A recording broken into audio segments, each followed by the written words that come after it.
నిజంగా చాలా బాధ అనిపించి మరీ చెప్తున్నాను. అందరూ చెప్తున్నారు, టీటీవీ వాళ్ళు చెప్తున్నారు, అక్కడున్న సిబ్బంది చెప్తున్నారు, అలాగే కొంతమంది సెక్యూరిటీ వాళ్ళు చెప్తున్నారు. చెప్పినా సరే మన పని మనం చేసుకెళ్ళిపోతున్నాం కానండి, వాళ్ళు చెప్పింది మనం వింటలా.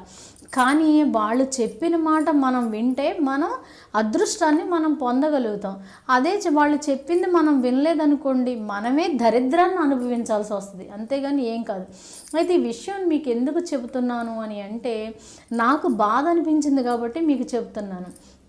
ఏంటి అంటేనండి, శ్రీనివాసుడి తిరుమల మాడవీధుల్లో ఎవరైతే చెప్పులు వేసుకుని తిరుగుతారో అష్ట కష్టాలే కాదండి, పరమ దరిద్రాన్ని మనం అనుభవించాల్సి వస్తుంది. ఇది సత్యం అండి. నేను కొంతమందిని చూశాను కూడా. ఎందుకని అంటే, మంచి ఉన్నత స్థితిలో ఉన్నవాళ్ళు కూడా నాకేంటి లెక్క అనేసి చెప్పులు